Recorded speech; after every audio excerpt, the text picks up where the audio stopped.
Bubsy has the fastest scrolling speed I've ever seen in any 2D side-scroller game, making even Sonic look like a turtle. Reaching extreme speed requires extreme height.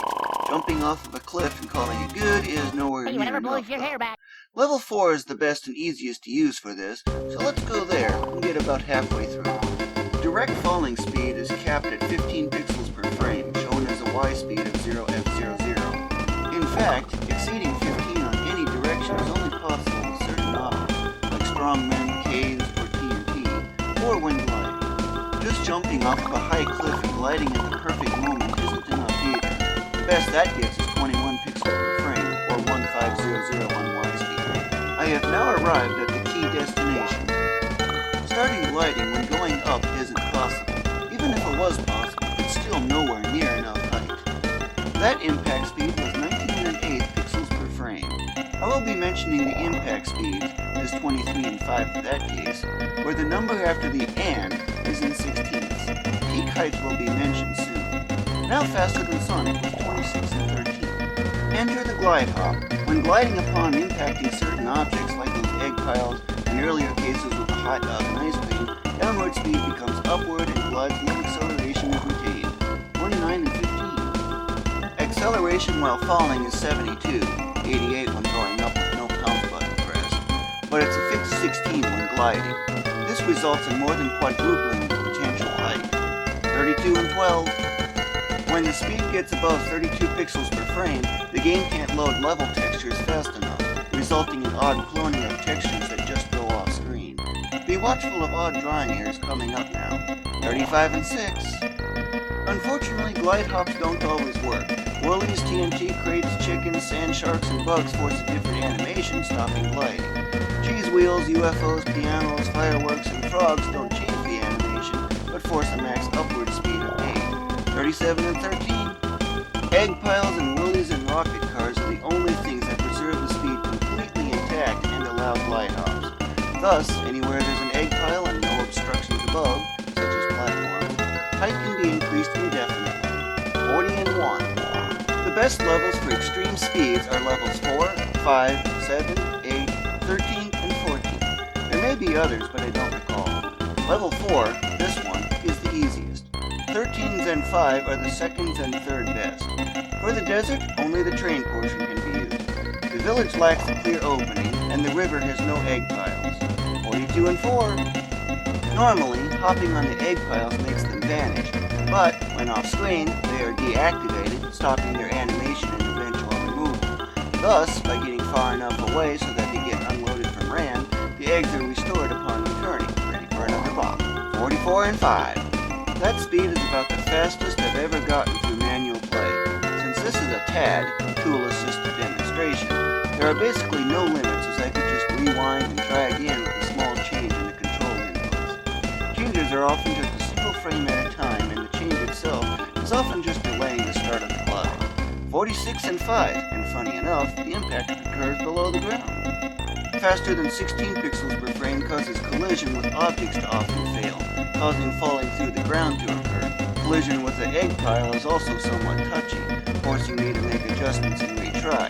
This makes manually doing this become more chance-based than skill, though skill is still involved with measuring the speed and getting the timings right.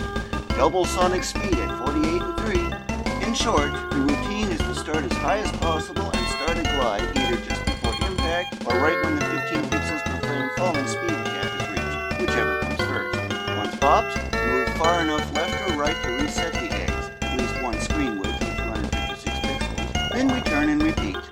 50 and 0. Judge location using the background's parallax or, for level 4, the foreground. Judge speed using foreground textures or the background. Every 3 pixels per frame of speed takes 0.8 seconds of waiting for speed to reach 0. The train is very hard to use as it always moves at 8 pixels per frame and there's no foreground reference. 51 and 12. As for the information displayed on screen, the game scene dominates in the top left corner. The score is in the top left, which supposedly maxes at 4,294,967,295, though I'm unsure if it's a 24 or 32 value. Yarn collected is in the bottom left, time remaining is in the bottom center, and lives are in the bottom right. 53 and 7. Frame by frame-by-frame controller inputs are to the right of the game scene. They are taken from the task builder but modified to compact it, give it a dark theme, and increase contrast. The current frame is at the top with the next 41 following below for 0.7 seconds. From left to right, the inputs are D-pad up, down, left, then right. Then it's select, start, button Y, B, X, A, L, then on. 55 and 1.5. If a button is set to be pressed, the letter from the top column will be filled in that cell. If the button is not pressed, the cell is left empty. Green indicates good frames, red indicates lag frames, yellow indicates new unprocessed frames. A darker shade of green is where save state is stored. Key RAM values are below the game scene. I will list them in order from left to right. 56 and 11. Due to having no known way to copy RAM watch values into a TXT file on a frame-by-frame basis, screen capture was the only way to obtain those values, and they didn't always update every frame, even with 1/4 speed playback and removing duplicate frames. I spent 3 days adjusting my program to try to keep the timing as accurate as possible. They may occasionally be behind by a frame, 58 and 4. This section will get quite technical. Speed is assigned 16-bit value expressed as an 8.8 fixed point value. That is, it uses 8 bits for the integer part and 8 bits for the fractional part. I've added a decimal in to make it easier to understand. Speed has an x and y value. Positive, below 8000, is right and down. Negative, above 7FFF, is left and up.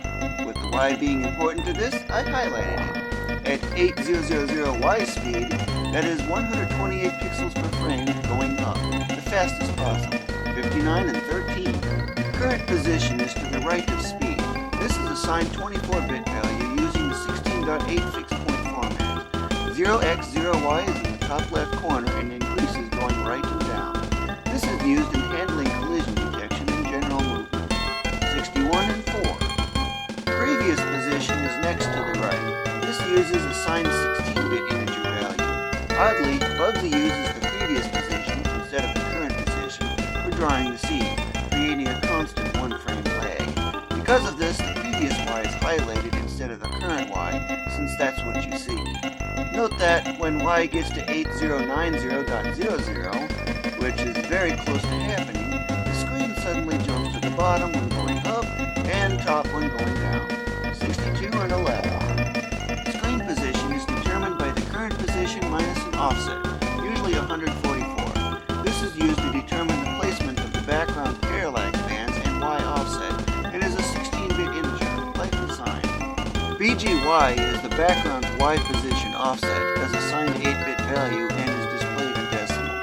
The background moves vertically altogether at once. Levels 1 to 12 use a 32 scale background. That is, it takes 32 pixels of the foreground to move the background exactly 1. Levels 13 to 15 use a 64 scale, and level 16 is a 2. 64 and 2. Note how the carnival background oddly uses a negative value, which may be why there's an odd gap of starless dark blue above when at the top. As this is of use to the process, I've highlighted this value. The last part is to show the X offset for up to 5 layers of the background. They are ordered from top to bottom and use a 16-bit value, lightly signed. I set this to display in decimal, 65 and 8. At this point, position will underflow, going from big time negative to big time positive. The screen will jump to the very bottom from the very top. Falling out death doesn't occur because the level is declared as not having a bottomless pit. Let's check out the underside for a bit. Still not yet at peak speed, but already a little over halfway there. I will also start mentioning peak heights, or the point of speed 0. 66 and 14. I made 2 versions of this video, since there's a lot of repetition involved, as you can tell. The full version is uncut, fully sequential, without anything left out, as it would play on the system itself. There's a lot of waiting as well, considering it's already taken almost 40 seconds per bounce. 79FB.38. The truncated version cuts out most of that heavy repetition and extensive waiting, leaves in the narration, but still shows the main highlights such as the speed at each step, or milestones such as the top-bottom swap, as from passing that 8090.00 threshold. 68 and 3. When the clock reaches 0, death only occurs upon landing, while in mid-air, normal control is used. If, upon landing, the clock death occurs when something changes the animation, such as being on a platform that moves like those in Level 9's leftmost part, the game will soft lock. It still animates, but all control ceases. 7467.00. I've also left the system on and running with the weight on the glide button, just to rack up a ridiculous score in level 16. 69 and 8. 6EC2.78. 70 and 13.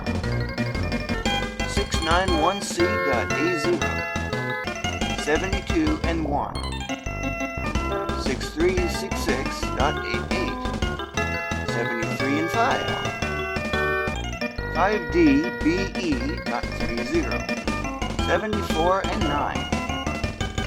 57FD.60. 75 and 12. 5261.98. 76 and 15. 4CB5.A0. 78 and 2. 46F9.78. 79 and 5. 4137.58. 80 and 7. 3B78.E0. 81 and 9. 35C8.48. 82 and 11. 3007.90. 83 and 13. 2A45.B8. 84 and 14. 2491.D0. 85 and 15. 1EDC.D8. 87 and 0. I will now show you just what I did to get to the 91.5 pixels per frame speed with manual play. Thus, I will not bother with doing the usual speed boost for this round only. 1926.D0. Also, remember this area with all those tags. It will be a focus point for what's to come soon. 87 and 1. 18CF.C0. That's 87 and 1/16 pixels higher, exactly that of the impact speed. And that's how I managed to get to the 91 with normal manual play. 88 and 2. 1301.60. 89 and 3. 0D31.F0. 90 and 3. 0778.B8. With that being only a short bit below the bottom of the level, I thought this would be the best time to show off the true maximum speed.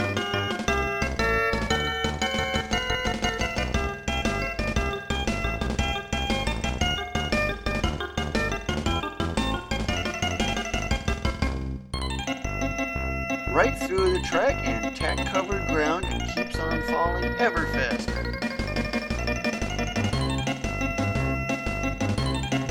Woohoo! 128 pixels per frame right there. What was going down suddenly became going up. Neat, huh? The background is moving a massive 4 pixels per frame, the most possible outside of the screen jump.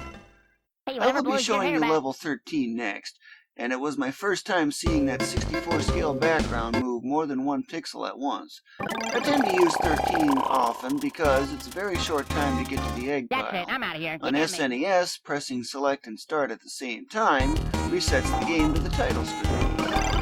As long as you are going down, the game treats collision with enemies as bopping them, even if the enemy basically bops you.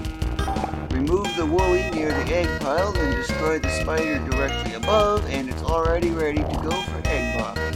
For this area, I either need plenty of horizontal speed, or carefully position and time movement around the leaves. As the speeds increase, I can just make use of falling through the ground to make this easier and faster. F92A.30. 25 and 3. 28 and 7. 31 and 6. 34 and 1.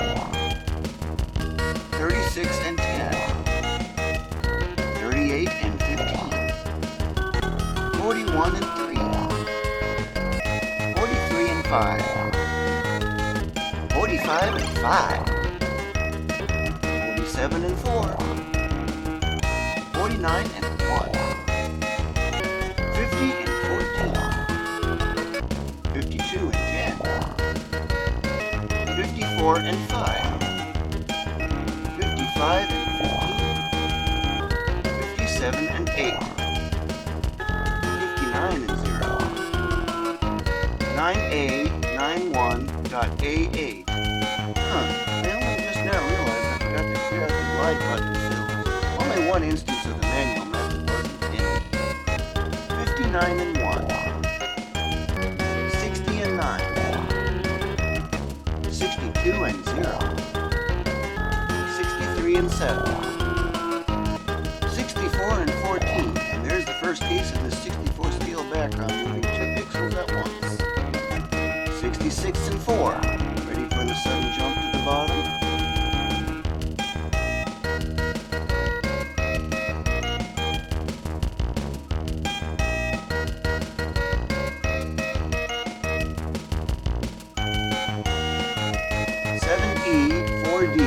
.50. 67 and 9. 68 and 14. 70 and 3. 71 and 8. 72 and 12. 74 and 0. 75 and 3. 76 and 6. 77 and 9. 78 and 12. 79 and 14. 81 and 0. 82 and 2.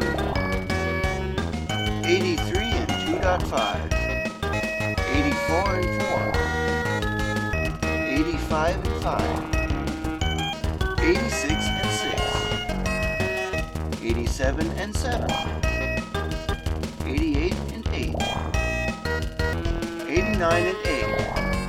Now that I'm very close to looping over again, I will repeat the process I did when I played manually for reaching peak speed. I will use the Woolly and the rocket for the final height boost. 89 and 3. It's a lower speed because the impact point is much higher at 01B9 instead of about 0778.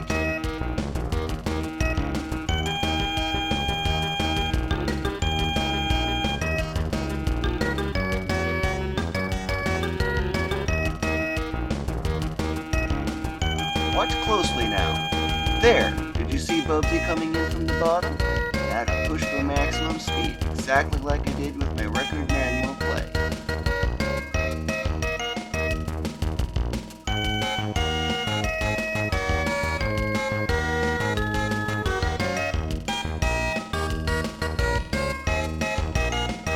.91 and 7.5 impact speed, and I love that clock death animation. That's it, I'm out of here. You can't make I will now switch over to level 8, for the train. Because the background always moves at 8 pixels per frame, and there's no foreground reference, doing this is almost left to chance, more so than skill. The only skill is that of knowing the timing for when to do an order fall. Because I want as much vertical scrolling as possible, I will skip the first egg pile and focus on the second, the main one I use, as it's the one I can use to reset.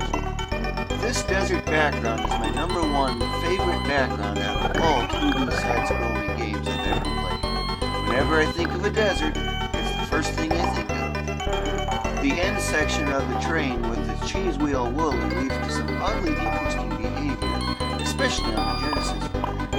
If done right, you can hit the switch, bop a cheese wheel, then bop another to get up really high, then you have to wait a while for Bubsy to reach the level change threshold.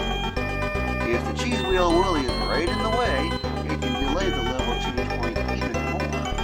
21 and 15. It's different between the Genesis and SNES versions. That doesn't seem to work as well in the SNES version.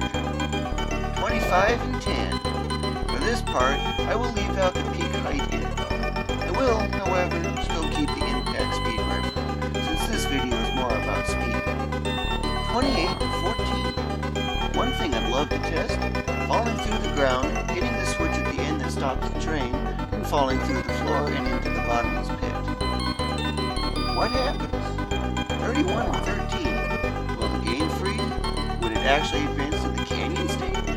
Something else? Tad will answer that. There's all kinds of weird things that could test with Tad. Maybe in a future video I'll cover that. 34 and 8 already. 35 and 0. It won't take longer. 39 and 5. 41 and 8. 43 and 9.5. 45 and 9. 47 and 8. 49 and 5. 51 and 1. 52 and 12. 54 and 7. 56 and 1. 57 and 10. 59 and 2. 60 and 10. 62 and 1. 63 and 8. Just about there now. 8487.68. Once current position underflows to positive, what do you suppose will happen?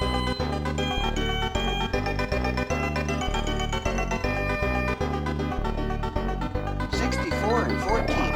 Alright, here comes that moment of the top-bottom screen position swap. The threshold is at 8030 instead.